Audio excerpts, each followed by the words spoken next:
сургууль төгсөж байгаа хүмүүс маань мэрэгжил сонголтондоо ер нь яаж анхаарч байгаа юм. За тэгээд төгсөөд ер нь аль чиглэл рүү хаашаа сурхааж мэдэхгүй юм хүмүүс ингээд зөндөө байна гэдэг энэ сэдвийн хүрээнд би таныг өнөөдөр хаан зочноор урьсан. Тэгээд бидний урилгыг хүлээж авсан танд баярлалаа. За баярлалаа.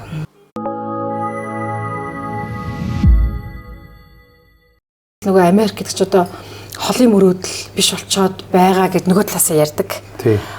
Уг нь бол газар нутгийн үед хол боловч бас яг зөв гарц гаргалгаагаа олох юм бол монголчуудад ээлтэй тийшээ явах бас чиг чугам нээлттэй байгаа гэж ярьдаг. Гэтэл яг нөгөө иргэд маань цанхүү мөнгнөөсөө болдгоо эсвэл буруу байгууллагатай ханддаггүй гэл бас л бүтлгөө бизнес зөвшөөрөл авахгүй ч гэдэг юм ингээл олон асуудлууд байдаг шүү дээ тийм ээ. Иргэдийн хувьд ер нь ямар одоо асуудлууд яаж тань дээр ингэж ирэх юм. Ялангуяа ээж аавдын хувьд надад тэр юу гэж ирдэг вөхөр тэтгэлэггүй ингээ явчихсан. Тэгээд сургалтын төлбөр нь жоохон үнэтэй байгаад байна тийм ээ.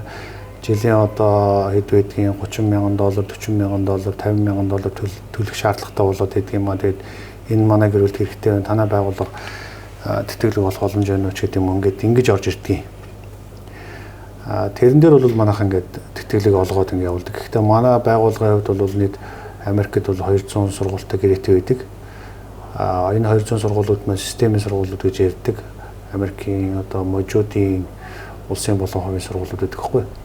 За дундаж төлбөрийн хувьд бол $45-50,000, за $60,000 байх жишээ. За эндээс нь бол манайх тэтгэлийн шууд авч өгдөг гэсэн үг. Тэгээ энэ олон орнуудаас яагаад Америкийг сонгосон юм бол тийшээ анханасаа ер нь та тэнд сурж исэн болохоор Америк гэсэн юм уу? Заавал яагаад Америк гэдэг улсыг сонгосон юм бол? Яг хүн хаашаач явж болно л тоо тийм ээ. Хаашаач явж болно шүү дээ. Ер нь хаад сурж болно шүү дээ. Хамаагүй. Тэр бол чөлөөт эдийн засгт манай улс чинь бас. Гол нь бол би яг Америкийн нэгдсэн улсын талаар ярихад бол манайхан Америкт сураад төгсөөд ажиллаж хөдөлмөрлөхөд хамгийн тохиромжтой улс гэж боддог байхгүй өөрийн хувьд бол би зөндөө олон орноор явж лээсэн л да. Европын албаны улсууд тэгэл өөр зөндөө л биш дээ. Япон, Солонгос байнга л явж идэг. Гэхдээ Монгол хүний хувьд чинь Монгол орн ч өөрөө ингээд тийм тал нутаг ихтэй тийм ээ. Өргөн удам нутагтай одоо хүн Монгол хүн чинь ингээл хотоос гараал ингээл сайхан тал нутагтай ингээл гараал ингээд сайхан болдог шүү дээ. Тийм. Наад захын тэгэл бодоход хүртэл Америкч өөрөө тийм өргөн удам нутагтай одоо амьдрахад хүртэл ингээд ийм зайтай, том орон зайтай тийм ээ. Энэ талаасаа ер нь Монгол хүнд ер нь хамгийн тохиромжтой бас газар гэж боддог байхгүй дараа нь амьдрахад хүртэл. Манайхан чинь одоо энэ Дэнүрт хүртэл манайхан та хэд мэдэх болов уу? Дэнүрт готын төвд нь ингээ нэг юм тулган хөшөө байгуулсан байгаа шүү дээ. Тэр чинь юу хэлж ийм нөхөр монголчууд энд ингээд Монголын өвөг дээд чинь индианчууд байсан гэж яриад байгаа шүү дээ тийм ээ. Индианчууд тэгээ буцаж одоо нутагтаа ирлээ. Тэгээд ингээд тулга байгууллаа. Тэгээд бид нэг хотын төвд нь шүү дээ. Төвд нь ингээд тулган хөшөө байгуулсан байхгүй. Тэгээд бид нэр дахин ингээд тулгаа тавиад ингээд шин ингээд газраа ингээд бас яаж ийна гэсэн тийм бэлэгдэж байгуулсан байхгүй монголчууд. Тэгээд энэ утгаараа Америкийн нэгдсэн улс бол монголчуудын шин газар гэж би үздэг. Энэ өөрөө хувийн зүгээрс бодоход бол та сая ярианд дурдлаа шүү дээ. Манай төв бол Америкт ингээ 200 гаруй ихтэй сургуульд тэтгэлэг олох боломжтой гэрээг нь хийчихсэн гэдэг. Гэтэл тэнд мэргэжил сонголтууд нь ямар байдгийг. Одоо яг танаа төвөөс явсан тэдний орчим юм Монгол хүүхдүүд одоо ингээ сурч байна гэд юм сайхан статистик мэдээж гэдэг юм хэлж болох уу? За яг 21 жилийн хугацаанд бол зөндөл олон хүүхд явсан байгаа л да мэдээж би яг тоог нь бол би жоохон хэлмээргүй байна. Яг ер нь олон мянган хүүхдүүд явсан байгаа. Манай оюутнуудаас явсан хүүхдүүд минь одоо тэгэл Apple компани, Google компани тийм ээ. Тэгэл одоо Facebook, тэгэл энэ дэлхийн томоохон гэдэг бүх тэр компаниудад ажил хөдөлмөр хийж ажиллаж хөдөлмөрлж байна. Тэгэл Америкт очиход хүртэл тэгэл та наашаа ирээч би ийм ажил хийж ин тэгж нэг юм хуулийн том ферм хүртэл ажиллаж байна тийм ээ. Гэх мэтээр төрөл бүрийн салбарт манайх хүүхдүүд маань ингээд амжилттай ажиллаж хөдөлмөрлж байгаа байхгүй юу? За зарим нь яг бизнес центр хийж байна. Ингээл янз янзын амжилттай ингээд явж байгаа. Мэргэжлүүдийн хувьд бол манайх 150 мэргэжлээр бэлдэж байгаа. Тэгээ энэ 150 мэргэжил болохоор ингээд сонголт ихтэй, мэргэжлийн сонголт ихтэй байна гэдэг чинь хүнд бас чухал байдаг. Тэгээ би бол яг хүүхдүүд янз янзын мэргэжлэр над дээр ирдэг л дээ. Гэхдээ ихэнх маань нийт орж иж байгаа хүүхдүүдийн бараг 50% нь ийм мэргэжлүүдийг сонгодог байхгүй манай хүүхдүүд. international relation олон улсын харилцаа тий. За. Эсвэл одоо юу гэдгийг сэтгэл судлалч гэдэг юм уу тий. Ийм мэргэжлүүдийг сонгоод байгаа хгүй төлхөө. Тэгээ яг энэ дээр нь бол би зүгээр буруу гэж байгаа юм биш. Хүн чинь хувийн сонголт шүү дээ. Гэхдээ нийт одоо 100 хүүхд орж ир над дээр орж ирлээ гэж чинь 50 60 тийм мэргэжил сонгоод байгаа хгүй юу.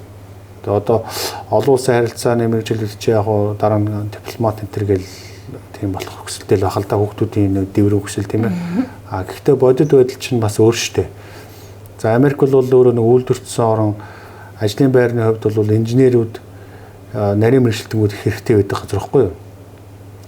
Тэгээ тийм мэргэжлүүдээр сурсан хүүхдүүд маань илүү амжилттай яваад байгаа юм. Манайхаас энэ харж хахад. За мэдээлэл технологийн мэргэжлүүд, за эсвэл одоо барилга уул уурхай инженерүүд тийм ээ. Замгүүрийн инженерүүд ч гэдэг юм уу, эсвэл одоо хот байгуулалт цивилийн инженерүүд ч гэдэг юм уу тийм ээ. Эсвэл одоо эрдэмтэн докторд одоо хим физикийн чиглэлээр сураад одоо нарийн мэргэжлийн одоо тэг шинжилгээ ухааны хүрээлэнгүүдэд ажиллаж байгаа залуучууд их байгаа байхгүй. Тэд нар бол цалин үйлсийн хувьд бол маш өндөр. Маш өндөр цалинтай ерөөсө жилийн $300,000, $400,000, зарим тохиолдолд $100,000 цалинтай ч манайхаас тийм ажиллаж байгаа залуучууд байна. $100,000 цалин гэхээр манайх итгэдэг байхгүй ерөөсө. Харин тий. $100,000 цалин гэж ямар юм байдгийг гэдэг байхгүй. Тийм байна. Тэгээ бүр Монгол хүн ажиллаж байгаа. Тийм Монгол хүмүүс залуучууд ажиллаж байгаа. Бас нөгөө үлгэрийн юм шиг сонсогддог байгаа байхгүй бид нарт. Тэгж сонсогддог байхгүй. Тэгтэл эн чинь өөрөө нарийн мэргэжил одоо физикийн чиглэлээр дамаа сурч чадах юм бол асар их боломжууд нэгддэг байхгүй. Одоо тэр сансрын технологи одоо энэ том Флорида энтерт байдаг том сансрын хүрээлэнгүүдийн инженерүүд хийж болдог байхгүй. Физик дээр төгс сурах юм бол тэдний цалин бол асар өндөрөөр явдаг шүү дээ. Америкт 6,000 орчим ихтэй сургууль байдаг гэх тээ. Тэгтэл тэдгээрээс нөгөө сувилагчаар сурах. Тэгээд сувилагчаар ингээд төгсчингүүд цалин хийгүү сайн байдаг гэд. Гэтэл манад бол өнөөдөр сувилагчийн цалин ямар бол манад бол эсрэг байгаад байгаа шүү дээ. Тэгжэл нөгөө яг Монголд байгаа шигэ төсөөлөөд тэнд бас сувилагчаар сурах тийм бүсэл сонирхлог өөж гэдэг юм уу. За яг сувилагчаар сурч чадах юм бол Герман бас их үнэлдэг гэдэг юм билээ. Тэгэхээр Америк бас мөн адил яг ингэж үнэлдэг юм уу? Тэгдэг. Яг энгийн сувилагчийн хувьд бол цалин $80,000 эхэлдэг байхгүй юу. За тэгэл өөрөө мэргэжил одоо тэгээ мэдээж туршлага энэ төр явна шүү дээ тийм ээ. За энэс хамаараа цалин өсөө явдаг. Ер нь нэг $200,000 бол өлхөө авна. Жилийн. Тэгээ сарын $20,000 гэдэг байна шүү дээ. Тэгээ яг би нэг тийм сурчлага хийсэндээ хүмүүс маань жоох итгэжгүй л байх шиг байлээ л дээ. Энэ бол уг нь байдаг ингээл цалин шүү дээ. Уг нь бол Америк. Хүүхдүүд нэг юм нөгөө мэргэжил сонголтын дээр нэг юм хөөс гэж ярьдаг шүү дээ. Хөөстэй. Сэтгэл хөдлөлөөр сонгоод байх шиг л түрүүний нөгөө ярианд дурддагдлаа шүү дээ. Сэтгэл судлал гаднаас харагдахад дипломатч олон улсын харилцаа гэж хэлдэг нь гоё. Гэтэл нөгөө үйлдвэрчсэн гэдэг рүүгээ явбал илүү их одоо өөрт нь боломж байдаг гэдгийг хэлж ин тээ. Тэгэхээр нөгөө хөөс сэтгэл хөдлөл гэдгийг Монголд бас ингэ мэргэжил сонголтын дээр ямар зүйлүүд байна вэ гэхээр одоо нөгөө сошиал дээр тулгуурлаад цахим одоо энэ хөгжлөлтэй энэ дээр тулгуурлаад инфлюенсер ийм мэргэжлүүд рүү бас төлхөө яваад байгаа шиг энэ сэтгэл хөдлөлтөө их хавцсан зүйл байх шиг. Гэтэл өнөөдөр яг Америкт өнөөдөр энэ 12 дугаар анги төгсөж байгаа ингэж ийм өсвөр насны ийм хүүхдүүдийн сонголт нь манай энэ өсвөр насны хүүхдүүдийн сонголт нь тис ондоо байгаа юу? 300 гаруй сая хүн амьдарч байгаа ч гэсэн бас нарийн мэргэжлэр сурах хүмүүс нь өөрөө бас дутагдaltaй болчиход байгаа байхгүй юу? Залуучууд ч өөрсдөө хаас айгу бас амар хэлбэр замыг хөөж идэг тийм ээ. Одоо математик, физик үзэх чинь хэцүү шүү дээ бас тийм химч гэдэг юм уу, биологч гэдэг юм энэ мэргэжлүүд нь өөрөө жоохон хэцүү байдаг учраас хаа газар ер нь тэгэл бас жоохон хэлбэр зам руу явчих гаддаг тал байдаг л да. Гэхдээ энэ мэргэжлтэнгүүд өөрөө дандаа хаа сайгүй дутагдж идэг юм хандлагатай. Тэгээд тийм учраас энэ мэргэжлүүдээ сурчих юм бол ажлын байр нь хүртэл ингээд хангалттай байгаа байхгүй юу? За ингээд 12 дугаар анги одоо ингээд төгснө. За сая л Монгол хэл бичгийн шалгалтын ерөнхийдөө улс орондоо яар ингээд авагдлаа шүү дээ. Одоо наадмаас өмнө нөгөө СТ ерхий шалгалт болно, улсын шалгалтаа өгнө. Ингэжээд л яаж тэтгэл авах вэ гэдэг нэг асуулт гарч ирж байгаа байхгүй юу? Яг яаж? Эцэгчүүдээр тулгардаг асуудал бол үлдэгдэл төлбөрийн асуудал байгаа шүү дээ. За би чамд за нэг $60,000 сургууль дээр өөрөө ингээ материал явууллаа нэг $10,000, $15,000 тэтгэл өгье гэж сургуулиуд ихээр орж ирдэг байхгүй юу? Ер нь тэгдэг болцсон одоо харьцангуй. Гэхдээ үлдэгдэл төлбөр бол $30,000, $40,000, $50,000 гэж төлөх тохиолдол гараад идэг. Энэ дээр л хамаг асуудал үүсчихэд байгаа байхгүй юу. Тэгэхээр хүүхдүүд яг хөө материал явуулаад ингээд авчаад байна. Гол нь үлдэгдэл төлбөр маш их болчиход байна л гэсэн хүмүүс л маш их орж иж байгаа байхгүй над дээр тийм. Яг хөө хөдөө орон нутгийн хүүхдүүд бол харьцангуй арай жоохон мэдээлэл байх шиг байна. Эсвэл улсын сургуулийн хүүхдүүд. Тэднэрт нь бол бас жоохон мэдээлэл бага учраас магадгүй шин ингэж боддог байхгүй хүмүүс. Жишээлхэд одоо хөдөөнөөс орж иж байгаа оюутан би нэг зүгээр харьцуулт хийж үзсэн юм аа. Хөдөөнөөс нэг хүүхэд орж ирээд за улсын сургуульч байдаг юм уу нэг сургууль сурлаа. За тэгээд хэдийн хэмжээний зардал гарч ийнү гэдээ тооцоолол явсан чинь яг одоо ч хүмүүс нэг хуучин дээр үед байдаг шиг айл майлд байлахаа болцсон шүү дээ тий. Хүүхдээ тусад нь байлгая тэгээд нэг байр маяг түрээслээд өгье гэдэг болцсон юм бэл. Тэгээд ингээд зарлуудын тооцоод үзэхээр бараг 30-аас дээш болчихж байгаа байхгүй юу? За сургуулийн төлбөр хоол байр тий тэгээд нөгөө байрны түрээс мөрөөс одоо түрээс чих өндөр болоод байгаа шүү дээ. Тэгээд 30 гаруй сая төгрөг болчиход байгаа. Тэгээд яг улсын ч юм уу хувийн сургуульд ингээд сургаж байна. Тэгтэл бол Америкийн нэгдсэн улс гэхээр бүр ингээд Аз бүр ингээд эндүү хол гэж боддог шиг байгаа хөдөөний хүмүүс бол тийм биш ээ. Энэ бол тодорхой дахиад нэг бага зэргийн төлбөр нэмээд Америкт нэмсэн сурах боломж байна л гэдгийг уг нь би ойлгох хичээл байгаа л да. Зөв хугацааны хувьд л тийм болохоос яг төлж байгаа төлөлтийн хувьд бол нэг зөрүүгүй юм аа л гэдгийг. Тий, ер нь бол бага зэргийн илүү төлөөд Америктээ сурчин. За тэгэнгүүт тэд чинь хүүхдүүд бас нэг ажил төрөл хийгээд тийм ээ бас мөнгө олчих боломжтой байдаг газар шүү дээ. За одоо наад зах нь л одоо айлын гэр цэвэрлэл нэг юм 2 давхар юм уу 3 давхар хаус цэвэрлдэг байхгүй. Ихэнхдээ Америкчууд чинь 2 юм уу 3 давхар хаустай байдаг. 3 давхар хаусны цэвэрлэл чинь нэг 3,000-аас 4,000 доллар байдаг байхгүй юу? За нэг 2 хоног цэвэрлэнэ. За нэг худлаа гэдэг 3 хоног цэвэрлэл байлгүй дээ чинь. Тэгэхээр чинь одоо тэр мөнгө чинь буцаагаад орно олцдог байхгүй юу? Тийм боломж зөндөө байдаг янз янзаар. За тэг үе үеийн нэг ерөнхийлөгч нар бас энэ тэтгэлэгт нөлөөлдөг гэдэг тийм дам яриа шүү. Яг бид нар батлахгүй шүү дээ. Тийм дам гэх юм уу 100 яриануд байна л да. Одоо сая бол Трамп ерөнхийлөгч ингээд гарч ирэнгүүт саат өгөөгүй саат гэж байдаг шүү дээ. Саат өгөөгүй хүүхдүүдэд бол ерөөсөө энэ тэтгэлэг гэдэг бол бүрэн хаалттай болж байгаа маа гэдэг юм бас л нөгөө хөөсөхөө эсвэл дам хөө 100 ярианд яваад байгаа. Энэ хэр нь хэр баттай вэ? Хүмүүс маань ер нь зарим зүйлийг мэдэхгүй л дээ. Жишээ нь манай байгууллагч яг юм баггүй юу? Төв байгууллага нь Америк байгууллага юм байна. Оюун орчлон гээд манайх нэртэй ч гэсэн Америкийн нэгдсэн улс дахь Монголд үйл ажиллагаа авч явж байгаа байхгүй юу? Америкийн систем ч өөрөө их тийм нарийн явагддаг. Аль болохоор Америкийн байгууллагаар дамжуулахыг боддог гэсэн үг. За. Америкийн байгууллагаар дамжсан болвол чи давуу талтай болдог. Цаашдаа. Ийм системийг бий болгоцсон байдаг байхгүй юу? Тэгээ би жишээ харьцуулаад ярихад бол манай Монголын эдийн засаг хэр том байгааг би яриа л да.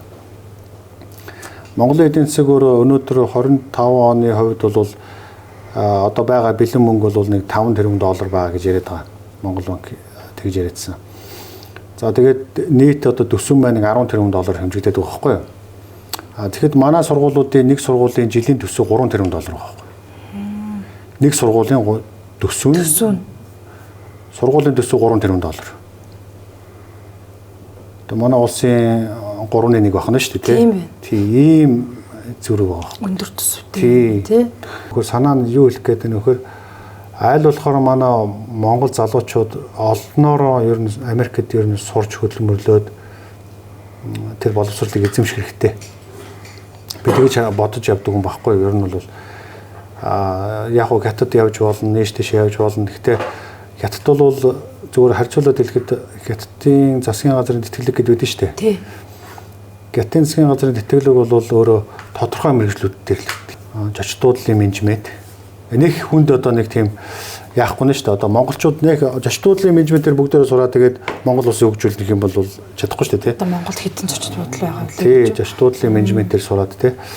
Эсвэл одоо үйлчилгээний ажилтан ч гэдэг юм уу. Тиймэрхүү маягтай мэргэжлүүд их байдаг байхгүй юу?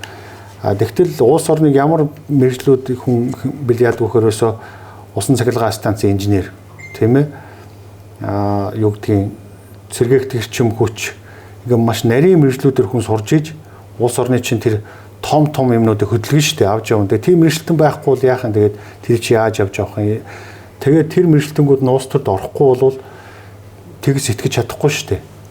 Тэгэл нэг ойр зураараа сэтгэл ингээл жижигхэн тоглолт хийгээд байгаа байхгүй. Хол харахгүй. Тэгээ хоол харж чадахгүй байна гэсэн үг. Одоо Гяттад чи өөрөөсөө улс төрчтөнд дандаа инженерүүд, шинжилгээ ухааны докторууд, дандаа шинжилгээ ухааны докторууд шүү бүр.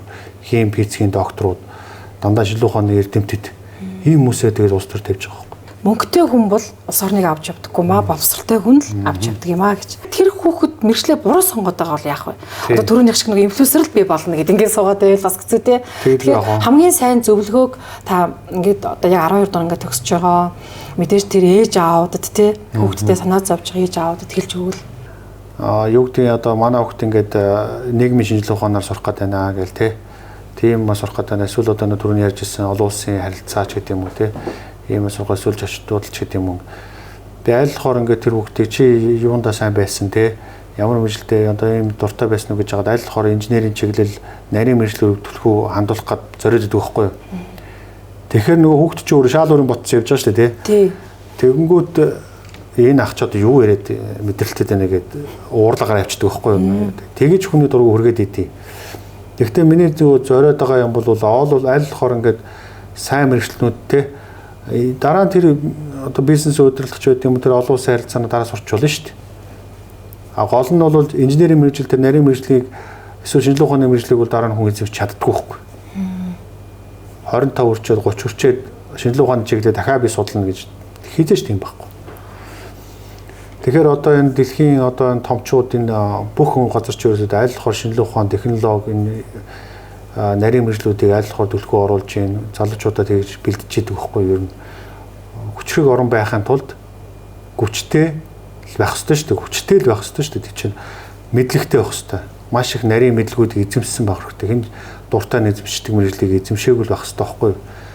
Амархан юм гэдэг чи одоо тэр дорн тийм амархан юм гэдэг чинь тэгэл хин дуртай ингээл одоо Монгол оронд чи одоо бодоход тэгэл үйлдвэрлэл алга байна. За ганц бага үйлдвэр нь одоо ноолор үйлдвэр байна, архины үйлдвэрлэл шүү дээ. Үнэлээд сайн хүчиж байгаа. Тэгээд нүүрсээ сайн гаргаж ин тэгэл ийм л шүү дээ. Зэс нүүрсээ. Зэс нүүрсээ л гаргаж шүү дээ. Тэгж ил амьдарч шүү дээ. Тэгэхээр аль болохоор Монгол залуучуудын сайн боловсрол эзэмшээсэй л гэж би одоо зориод байгаа хүн яг тийм л байгаа. Улс орныг ерөөсөө л хөгжүүлэх хамгийн гол юм тулгуур юм бол шинжилгээ ухаан технологи. Одоо манай Монгол улсын их сургууль чинь нодон болов нэг оюут хэлсэн гэлүү тийм ээ. Тэгээ нэг оюутнаа төгсгөө тэгээд ер нь хаах юм ярьсан шүү дээ. Физикийн анги. Ийм байдалтай болчиход байна л да манай улс.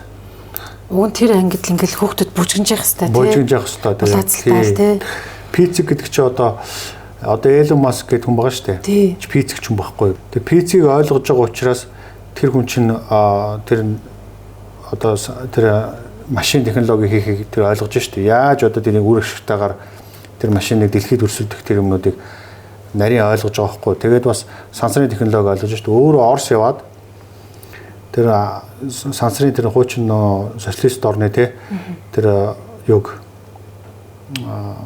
хэмэл дагуул тэгээд тэр нөгөө сансрын технологиудыг судалж ирээд тэгээ Америкт NASA гэж байгаа шүү дээ. Тэрнтэй өрсөлдөхөөс юм гаргаж ирээд ингээд гаргаад ирж байгаа хгүй. Физикч байсан учраас тэгж байгаа хгүй. Ер нөгөө зээлээс зээлийн хооронд эсвэл цалингаас цалингийн хооронд явсараа байгаад нэг мэдсэн чинь хүүхдэн төгсгөлцсөн байдаг. За тэгэл чи явж л байвал болоо гэд нэг юм. Тэгэл өөр ард нь үлдээл нөгөө л ахуй амьдралтайгаа зурлаад Америк яаж хөгжиж байгаа, Хятад яаж хөгжиж байгаатайгаа бас тэр болгон харж чадахгүй гадаг шүү дээ. Тэгэхээр та бүхний хувьд бол тэнд ингээ очиод дахин очиод тэнд нүдээ нээсэн учраас арай өөрөөр хараад байгаа байхгүй юу. Тэгэхээр тэнд үнэхээр боловсралтай хүнийг үнэлж байна тий. Тэр цалингийн чинь үнэхээр өндөр хөгжиж чадчихна гэдгийг мэдэрсэн. Гэтэл бидэнд тэр чинь үлгэрийн мэт сонсогдоод байгаа.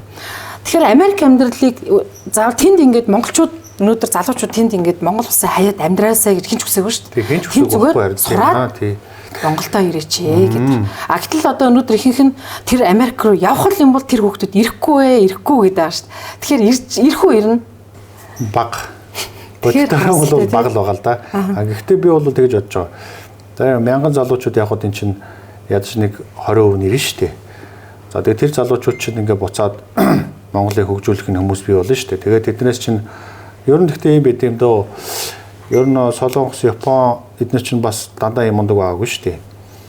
Тэд нар чинь Америкийн нэгдсэн улс руу бүгдээрээ хүүхдүүдээ гаргаж маш их олон мянгаар нь сургаж ирсэн байхгүй юу? Дамаа солонгосчууд, хятадууд чинь жил болгон маш олон мянган оюутнуудыг дамаа шинжилгээ ухааны чиглэлээр сургаж ирсэн байхгүй юу? Тэгээ одоо 60-аад оноос хойш 70-аад оноос хойш ерөөсөө бүр бодлоготойгоор Америкт сургаад тэгээ аль болохоор бүр бакалаврын зэрэгээс гадна мастер тэгээ доктор хүртэл сурч ирсэн байхгүй юу? Бүр олон мянгаар нь, олон зуун мянгаар нь шүү. Тэгээ тэд нар яах вэхээр нөгөө ноу хавыг дандаа эх орондоо буцааж авчиж байгаа байхгүй. Солонгос, Япон хүртэл тийм байсан байхгүй. Японч анх дайны дараа чинь бүр мяарцсан байж байгаа. Тэгээ ерөнхийдөө маш олон залуучууд Америкчууд бас Америк руу явсан. Тэгээд Америкийн технологиудыг бас нэлээд улгайсан юм да. Ер нь бол одоо яг Ford машиныг авчиж ирээл задлал тэгэл бүх технологиудыг ингээ хуулбарлаж байгаа. Яг ижлэгэн машин хийгээл тэгэл Япон хүн заавал Япон машин ундаг болъё гээл зориол. Тэгээд тэгж хийсэн Америкийн Ford-ыг дуурайж хийсэн байхгүй. Гэх мэтээр Японы Toyota компани энэ компаниуд хөгжиж бий болсон байдаг байхгүй. Дандаа тэнд очиод амьдрах гэж би ерөөсөө тэгээгүй шүү дээ. Айл болохоор мэдлэгийг эзэмшээд ирээ. Нодных чинь би зүгээр жишээ ярихад над дээр нэг доктор Монгол залуу ирсэн. Манай танил да доктор залуу Америкт байдаг. Тэгээ тэр яасан гэхээр нөгөө өөрөө докторын дараах дэд профессорын дараахт гэдэг нөгөө бүр ингээд явдаг байхгүй чашаа. Профессор болчих юм бол бүр маш том ингээд баг докторуудын багийг удирддаг, докторууд мастеруудын магистрийн багийг удирддаг ингэж технологийн юу явж байгаа байхгүй. Тэр нөгөө чинь түрүү яриадсан ш нөгөө яагаад нэг сургууль 3 тэрбум долларын төсөвтэй байна вэ гэхээр ганцхан сургууль шүү дээ. Монгол улсын 3-1-тэй төсөв баталж гинэ вэхээр энэ жилийн төсөв манайх 3 тэрбум доллар.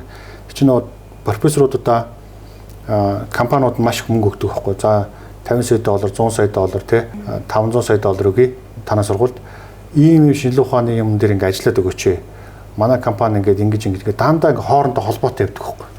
За уялдаа холбоотой. Тий, уялдаа холбоотой. Тэнгүүд тэр асар хэдэн 100 сая доллар ч ингээ орж ирээд хэдэн тэрбум доллар ч орж ирээд тэр профессор докторууд нь болохоор тэр судалгаа хийгээд тэгээ технологи ингээ хүмүүс залуучуудаараа хэлгээд мастерын зэргийг хамгаалж байгаа залуучуудаараа хэлгээд ингэж явдаг байхгүй юу.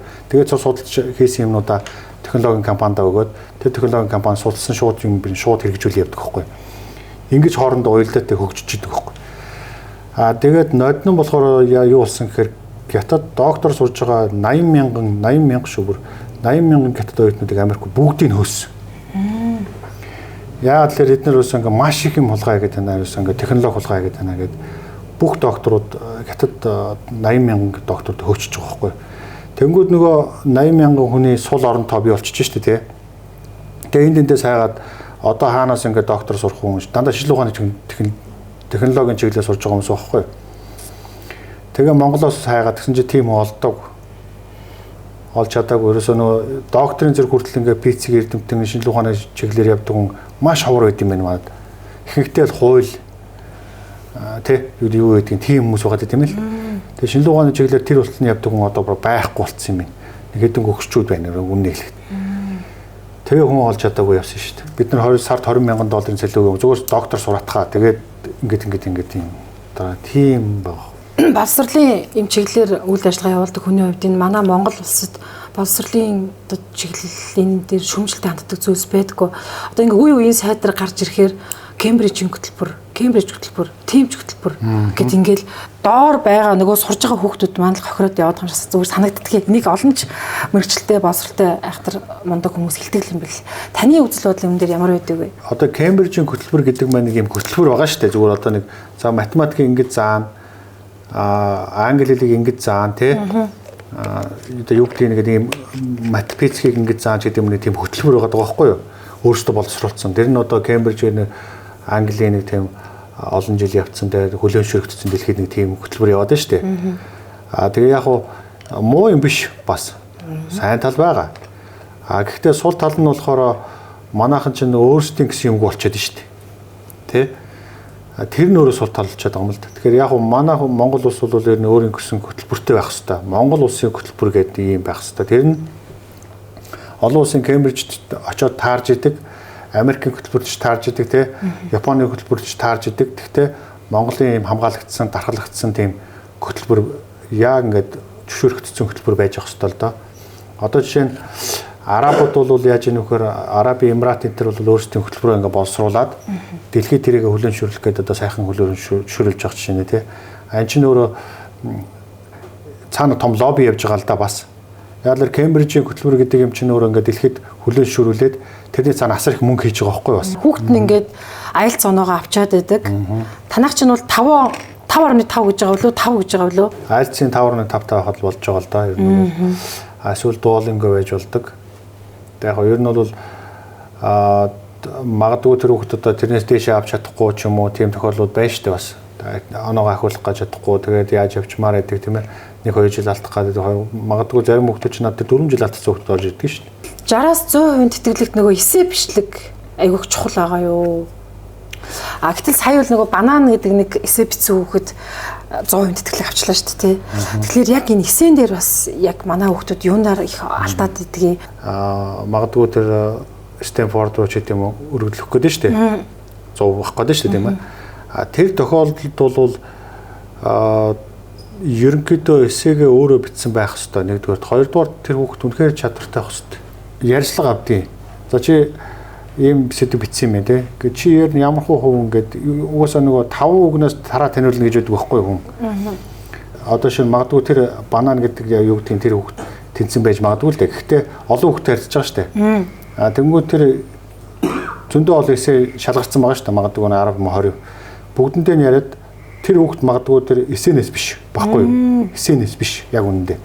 Тэр ярьцлаган дээр тэр хүн өөрийгөө харуулчихж байгаа байхгүй юу? За. Би иймэрхүү ер нь тэ өргөн цар үрдээ сэтгэдэг хүн шүү гэдгийг л үзүүлчихэж байгаа. Gap year аваад нэг жилийн одоо юм юу чөлөө гэдэг л одоо тэр чинь тэ нэг юм хугацаа аваад өөртөө нэг юм жоохон юм боломж өгөөд дахиад би сургуулиудад тэтгэлгийн одоо юм санал хүсэлт явуулах уу яах вэ гэдэг дээр яг ингэ гацсан хүмүүс байгаад байгаа байхгүй. Эдгээр хүмүүстэй та юу гэж хэлэх вэ? Ер нь бүтэн 100% тэтгэлэг бол яадаг вэхээр за Америкийн сургуулиуд за жишээлхэд жил болгон манайх бол нэг 100 сая төгрөг 100 гаруй сая төгрөгийн тэтгэлэг өгдөг. За 4 жил сурах юм бол нэг 400 гаруй сая төгрөгийн тэтгэлэг өгж байгаа байхгүй юу? За тэгвэл үлдэгдэл байр хоолтой төлбөр асуудал яригдана. За энэ бол бас нэлээ бас хөөрхөн мөнгө яригдана бас. За жилийн 15,000 6,000 за 20,000 доллар ч хүрэх тохиолдлууд байна. Сургуулиас хамаарна. Тэгвэл энийг төлөх асуудал бас яригдэн шүү дээ. За зарим айлууд бол тоохгүй төлчин, зарим нь бол өөр хэцүү болно. Энэ тохиолдолд бол хамгийн шууд одоо тэр байр хоолны мөнгө төлөх энгийн арга бол спорт байдаг. Тэгээ спортоор хичээлдэг эсвэл спортод сайн эсвэл магадгүй би бэлтрийн хөгжиж сайтай тэгээд жоохон хаяа тоглолцдог тийм ээ. Ийм хүмүүсийг бол спортынхаа тэр багт тоглуулад тэгээд үлдэгдэл төлбөрийн төлөвлөлээд ингээд 100% нөгөөдөл сурах боломж байдаг байхгүй. Нилээ орлого багтаа айлхэд л нэг дор хэж нэг машинтай тий. Тэгээд 2-3 машинтай болцсон гэдэг шиг Америкт одоо ихэнх айлууд онгоцтой болцсон гэд. Тэгэхээр ер нь Америкчүүдийн энэ амьдралын нэг хэм маягаас та яг ингэж хөгжөөд байна гэдгийг манай үзэгчдэд манай хүмүүст бас сонирхуулж хэлж өгч болох уу? Би Америк хүмүүсийг даруухан амьдардаг гэж баг эсрэгээр нь ярина. За. Ерөнхийдөө тэнд бол хаав одоо 1-2 давхар хаус авах 2-3 машинтай авах зүгээр л хүн байж ах ёстой зүйл байхгүй юу? Ерөнхийдөө нөө европчуудаас гаралтай хүмүүс шүү дээ. Одоо энэ Франц, Итали тэгэл энэ Герман, англичууд эднэр чинь Испани эднэр чинь байгуулсан улс шүү дээ. Ер нь бол түүхээр тэгээ яг нөгөө Испанчууд нь сүүлдээ хоорондоо байлдаад тэгээ Мексик, Өмнөд Америкийг аваад Францууд болохоор тэр англичуудтайгаа таарахгүй бас хоорондоо юм болоод тэгээ Канадыг байгуулсан шүү дээ.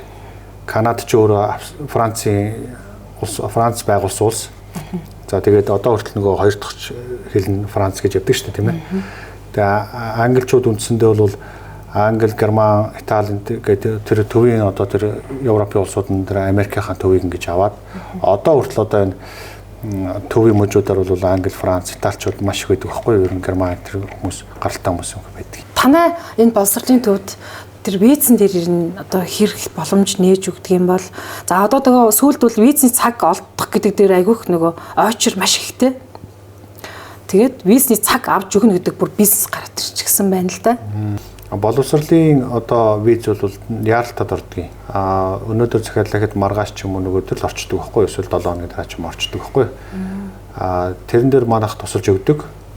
Тэгээд манай виз гаргалтын хувь бол 98% байдаг байхгүй. Тэгэхээр манайх бол виз гаргалтын дээр бол одоо баталгаа гаргаж өгөх хаашаа би консулын өмнөөс Америк консулын өмнөөс нь ярьж болохгүй л дээ. Гэхдээ манай виз гаргалтын хувьд маш өндөр хувьтай байдаг. Та энэ боловсролын салбарт одоо ингээд туршлагатай хүний хувьд ер нь Америкийн энэ их ингээд хөгжлөө алдахгүй яг ингээд number 1 ч гэдэг юм уу ингээд ямар ч ерөнхийлөгчийн үед альч он жил уйлран өнгөрсөн нэг юм өөрийн амбиц гэдэг юм уу өөрийн нэг юм юугаа ингээд татгалаад байгаа шүү дээ үнцэн гэх. Яаж ингэж нэг юм үнцэнтэй ингээл доктортой байгаад ингэж үздэг вэ? Таны үзэл бодлоор яг ээж нь бас нэг олон жилийн түүхээс явж байгаа. Анх бол Их Британий ванд одоо эзэнт гүрэн гэж байсан тийм ээ. Их Британий эзэнт гүрэн ч өөр асар том одоо улс байлаа л да. Одоо 1600 1700 оны үед энтхгийг эзэлсэн тийм ээ. Африкийн бүх улсуудыг эзэлсэн, Австралиг байгуулаад тийм ээ. Англичууд Австралиг анх байгуулаад Австралид хүн амаас өршүүлээд тийм. Ингэж яагаад дараа нь Америкт хүмүүсээс өршүүлээд тэгээд Англи, Францууд нийлж хагаад Америкийг байгуулж байгаа чинь тий. Тэгээ энэний суурин дээр тэр хууль эрх зүйн орчин тэр хүмүүсийн тэр нөгөө одоо тэр соёл гэж ярьд юм да. Одоо манайхаар бол яг шууд орчуулахаар юу гэдгийг культур гингөө шууд соёл гэдээ орчуулждаг байхгүй. Тэгэнгүүт тэр хүмүүсийн тэр нөгөө олон зуун жилийн тэр нэг юм юу яваад штэ. Одоо үзэл бодлох юм уу нэг юм яваад байна да нэг тийм юу гэдэг үлээдээ нэг суур нэг юм яваад штэ тий. Тэр нь одоо хүртэл өөрчлөлтөг байхгүй. Ерөөсөө тэгээд тэр үндсэн мэдлэг, хүч, хууль тий ингээд тэр олон юм зэрэгцэж байгаа байхгүй. Ганцхан юм дээр болохгүй л тий. Боловсрол дээр ганцхан тэгсэн юм а гэж болохгүй байхгүй. Цаана өөрөө ингээд маш олон зуун жилийн юм яваад байгаа байхгүй. Тэгээд энэ өөрөө ингээд хүчрэг байдлыг хадгалаад суур нь ингээд яваад байна гэсэн үг. Гадаад хэл сурах дээр таны бодол ямар байдаг вэ? Одоо 2000 оноос хойш төрсэн хүмүүс бол Z2 гэж ярьдаг ш нь нөгөө гадаад хэлгүй бол дор хаяж 2-3 хэлийг сайтар эзэмшээгүй бол цаашаад ирнэ. Одоо энэ ажил хөдөлмөр эрхлэхэд хэцүү боллоо шүү гэд хэлээд байна. Зарим нэг юм мэрэгжлийн хүмүүс. Энэ дээр таны үзэл бодол ямар байдаг вэ? Миний бодлоор бол монгол хүмүүс бүр 5 хэлтэй болох хэрэгтэй. Орсыг бол номер 1. Орс заавал байх хэрэгтэй. Заавал байх хэрэгтэй. Хятад бүр заавал байх хэрэгтэй. Тэгээ англи байх хэрэгтэй. Тэгээ тэрэн дээр нэмдэг нь одоо тэр өөрийнхөө сонирхлоор яадгийн тий. Тэр арабаа судална уу, эсвэл солонгосоо судална уу, японоо судална уу, францаа судална уу тийм ээ тэр дураараа. Ямар ч үл байсан энэ гурван хэлийг ерөөсөө орс, хятад, англи гурвыг бол ерөөсөө бүр ерөөсөө Монголын бүх хүүхдүүд ерөөсөө чөлөөтэй ярьж явах хэрэгтэй. Орс хүнтэй чөлөөтэй ярих хэрэгтэй, хятад хүнтэй чөлөөтэй ярих хэрэгтэй. Америк, Англи, Франц, юу гэдэг тэр хүмүүстэй англиар чөлөөтэй ярих хэрэгтэй. Энэ бол ерөөсөө бүр номер 1 асуудал байхгүй. Яагаад гэвэл манай улс жижиг улс мэдлэгтэй чадвартай байх хэрэгтэй. Ямар ч хүнтэй очиод уулздаг чаддаг байх хэрэгтэй байхгүй. Бүр тэгж ярих юм бол хятадын түүхийг бүр үздэг байх хэрэгтэй. Тэгээ ингээ ярихаар намайг одоо энэ хятадын нөхөр гэж бодох байх л да гүгүү. Дайсныхаа юг судал гэдэг шүү дээ. Гэдэгтэй адилхан Орсын түүх, Монголын түүх, хятадын түүх тий хоёр том хүчийнхэн бүгдийг мэдчих хэрэгтэй байхгүй. Энэ бол өөрөөсөө бидний заавал байх хэрэгтэй зүйл. Нөгөө талаас нь ингэж хараад тэгээ нэг хятад хэл яахаар сурдгийн ингээд тэрлүү айгүйх ингээд шүмжтэй ханддаг хүмүүс байна. Орсуудтай чөлөөтэй ярьдаг тийм ээ. Хятадуудтай чөлөөтэй ярьдаг. Америкчуудтай чөлөө ярьдаг ийм хүн ганцхан хятад руу уусна гэж байдгүй л байхгүй юу. Тэгээ их хэлийн бол бид нар бол ёстой нэг 5 дугаар анги хүртэл нь бол бүр өстой сайн үзүүлэх хэрэгтэй. Яагаад гэвэл манайхан ч нөгөө Кембриж энтер гэл багаас нь ингээд нөгөө Америк, Английн нөгөө монгол хэлтэй ч юм шиг одоо хүүхдүүд ч одоо бүгдээрээ нэг хальт молт англиар ч яриад байгаа юм шиг, монголоор ч яриад байгаа юм шиг яриад шүү дээ тий. Тэгээ монгол соёл, монгол ах уу тэр нөгөө юу байхгүй. Одоо эртний тийм нэг юм цаана хэлний цаана нуугддаг нэг тийм юу байд юм да. Нэг нуугдмал юм байдیں۔ Тэрийг ерөөсөй ойлгохгүй хүүхдүүд. Цаад гүн рүү орж одоо хятад хүнтэй ярихад хятад хүмүүс бол юу гэдэг ингээд юм ингээд дандаа ингээд тойрогоор ярина. Тойрогоор яриад маш удаан ингээд ойлголцдог. Тэгвэл ингээд нарийн гүн гэж ярьдаг. Тэг чи өөрөө ингээд хэлний цаана тэр түүх, соёл бүх юм ингээд нуугдж байгаа байхгүй. Манайха яг тийм байх хэрэгтэй байхгүй уг нь бол. Тэрийг авч явж явах хэрэгтэй. Тэгээд бусад орны хэлийг чөлөөтэй ярьдаг л байна. Америк одоо нөгөө өсвөр үеийнхнийг сургаж байгаа тэр нэг боловсролын гэх юм уу гол нэг тэдрээс авах нэг тийм юу байдаг юм бэ?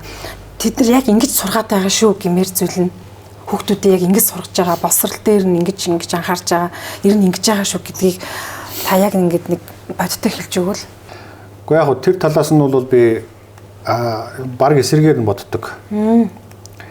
Монгол хүн бол яг монголоор л байх хэрэгтэй. Яг монголоор л байх хэрэгтэй. Ерөөсөн монгол ах уу тэр соёл тэр стон аргалын юу гэдэг лээ аргалын утаа бүргэсэн малчны гэр төрсөн гэдээ ярьдаг шүү дээ. Энүүгээрээ байх хэрэгтэй монгол хүн бол. Яг хуу дэлхийн боловсролын хүн эзэмшч болно. Тэгтээ 18 нас хүрснийхээ хойно эзэмших хэрэгтэй байхгүй юу? Тэгжиж тэр болтлоо хүн бол монгол хүн болох хэрэгтэй юм байна. Юу нэ тухайдгүй 6 настай хүүхдтэйгэл тэгэл Английн боловсрол Америк сургууль гэл ингээ явуулаад шүү дээ. Энд чинь өөрөө буруу байхгүй да. Энэ бол хамгийн миний бодлоор бол хамгийн буруу. Гятад одоо сургуульд оруулж чинь те хар багаас нь юу гэдэг тийм сургуулиуд явуулдаг шүү дээ. Энэ бол буруу миний бодлоор. Харин эсрэгээр нь бол 18 нас хүртэл монгол хүн боллоо. Хэл устаа байх ёстой. Тэр тухайн одоо тэр улс орны тэр боловсролуудыг л эзэмшээл ирэх ёстой шүү дээ, тийм ээ. Тэндээ ажиллаж хөдөлмөрлөд хэсэг хугацаанд байж болно тэгэл.